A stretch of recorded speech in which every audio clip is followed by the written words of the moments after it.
kindly give a round of applause to our chairperson and candidate for constituency number 1, Natasha Shani Gray Brooks.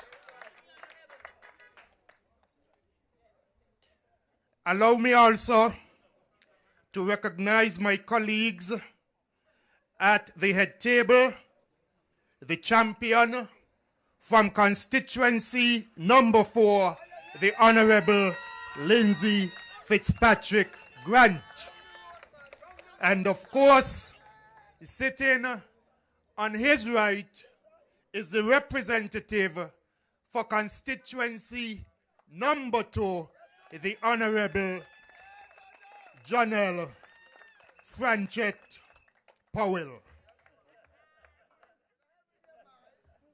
Of course, I welcome all of you this afternoon to this historic press conference right here in the Green Valley, in Cayon, where we will officially announce our candidate for constituency number 8.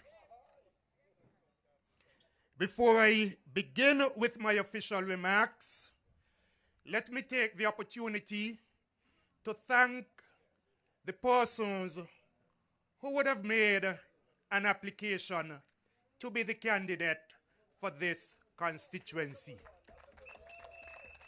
We have had several persons who indicated an interest. Some applied, some did not apply.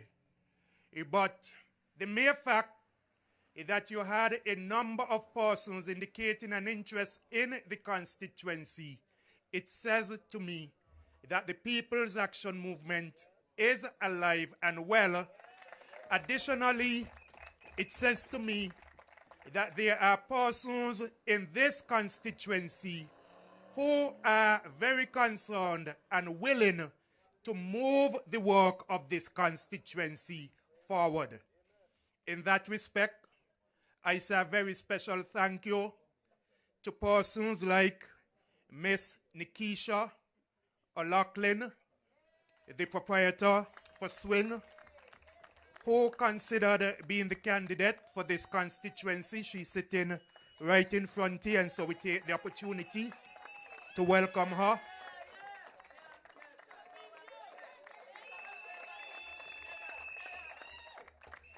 I say thanks to a young sportsman from this constituency, Delwayne Delaney, who also wrote a letter indicating he has an interest in becoming the candidate. I say a very special word of gratitude to the young lady, Camila Morris. Camila is the granddaughter of a former representative of this constituency, Sydney Earl Morris. She too expressed an interest in being the candidate. Additionally, we have had a former chairman of the People's Action Movement, Mr. Valentine Lindsay, who also sent in his application to be a candidate. In my view, they are all persons who would have made a great representative for this constituency. They are all persons who we look forward to continue to give service to this constituency and to support and give advice to the People's Action Movement. I am hoping to see all of those persons on the campaign trail. At the end of it, we could have only selected one person as being the candidate. However, it doesn't mean that in any way that the other persons who applied would not have made a good candidate for this constituency. At the end of the day, I think what we all need to keep in mind is that we are supporters of the People's Action Movement, and we must continue to work as one to ensure that this seat is returned to the People's Action Movement. Equally, I say a very special thank you from the bottom of my heart to the current representative for this constituency, the Honorable Eugene Alistair Hamilton. Eugene has been serving this constituency as the representative since 2010. As you look around the constituency, you will see the footprints of the Honorable Eugene Hamilton, because he has made his mark. He has left his legacy as the outgoing representative for this constituency. Eugene has indicated that he no longer wishes to be involved in elective politics, hence the change of candidate here in this constituency. Now, to get to what we are all gathered for here this afternoon. Ladies and gentlemen, this afternoon we are pleased to announce Chesley Hamilton as the candidate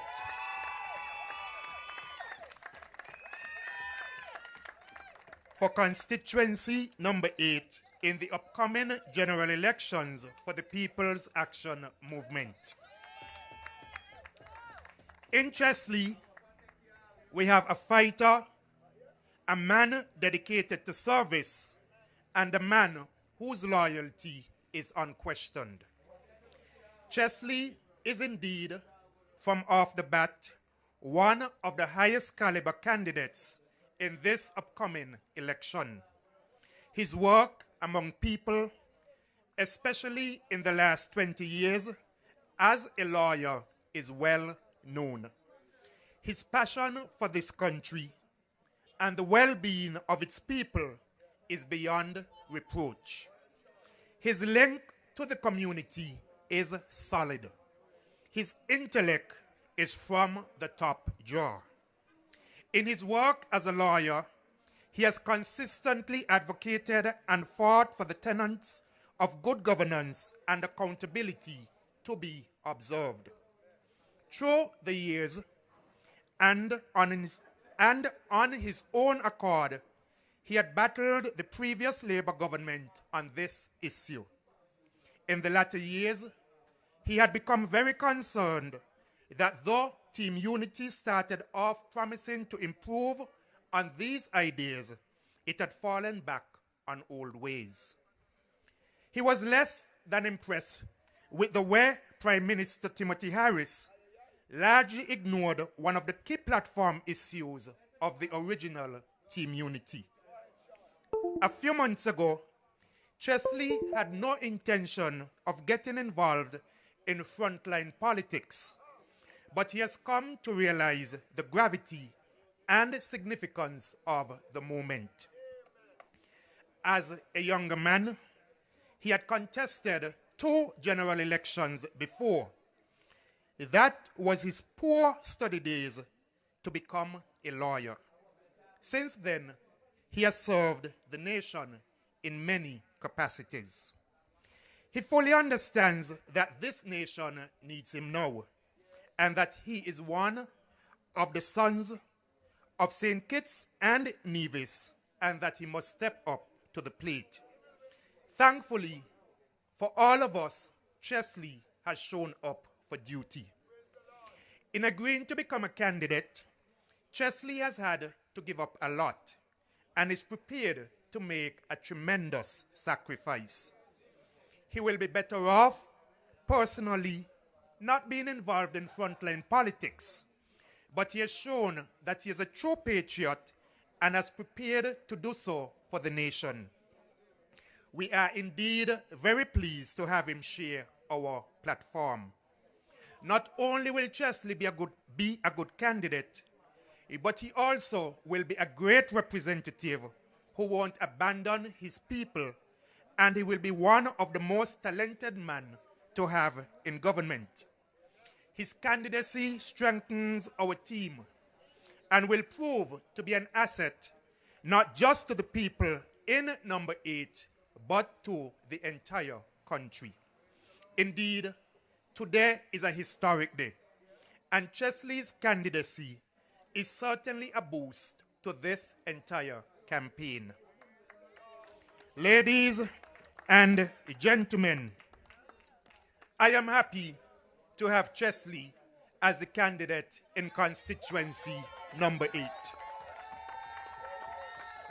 Chesley is someone who I have known personally for many, many years. Chesley and I have been on the political platform together for many years. I remember my days of being the only sitting representative parliamentarian for PAM. And during those days, Chesley quite often would be sitting in the gallery in Parliament giving me his full support. As a matter of fact, I recall during one of those sittings, as I was speaking, the electricity went. There is Chesley in the gallery trying as best as possible to indicate to me that there is no electricity and no one can hear me. But of course, he can't speak loudly, and I am there speaking while at the same time trying to decipher what it is Chesley is saying to me. Chesley could not have held it any longer. And in a very loud voice, he said, "They turn off the electricity on you. They turn off the electricity." The Speaker of the House then, Marcella Liebert, in her anxiety to remove Chesley from the Parliament, she said, "The member in the gallery is disturbing the Parliament. Have him removed." And Chesley was thrown out of the Parliament for supporting me. Fortunately, his absence was only for that sitting. And so on the next sitting of Parliament, Chesley was back in the Parliament giving me his full support. He and I have traveled together to various countries. He didn't like many of the trips because quite often I would go to sleep and I would trust Chesley to drive me for many, many hours. On one such occasion, we left London and we were heading to Leeds. And I said to him, "I am not going to drive, you know. You will do the driving." And so Chesley drove, and I entrusted my life fully in his hands because I went to sleep.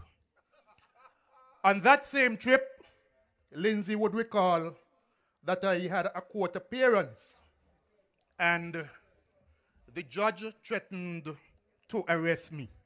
And between Lindsay, myself, and Chesley, we had to be strategic in terms of ensuring that I wasn't arrested on my return to St. Kitts. I would not give the details as to what we had to do at that particular point in time. But again, you see that Chesley has been a supporter over the years. He has been a former chairperson of the People's Action Movement. He ran twice in constituency number 7 against the gentleman who will no longer be the Prime Minister come the next general election. So certainly, Chesley is no stranger to the political platform. He understands the politics. You have heard him on several different radio stations speaking to the politics. In 2012, when I no longer worked at TDC and I needed to go into private practice as an accountant leading up to the elections of 2015, It was in his legal office where the candidate for constituency number 1 was also working. I set up my accounting practice, and I never once paid him a single cent in respect of rent or anything of that nature.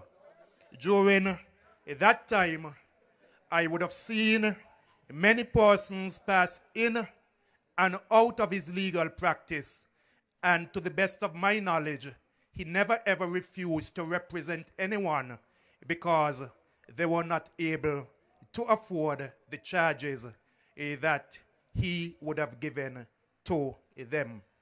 I am therefore quite satisfied that in Chesley Hamilton we have found a son of the soil, one who is willing to sacrifice. And I said to sacrifice because I know what it is to make the sacrifice that he's making, not only in terms of entering politics, but like Lindsay and myself, who had to give up their U.S. citizenship, Chesley too has taken the decision to give up his Canadian citizenship to become the candidate in this constituency. It speaks to the level of sacrifice that Chesley is making for his own people, the people of constituency number 8. The final thing that I want to say to persons is that Chesley is from right here in Cayon. Chesley is no stranger to the Cayon community. He was born here in Cayon. He grew up here in Cayon. And so you're the people of Cayon. You know him. In terms of speaking to his own family roots and background, I think that he is best served to do so. Thank you.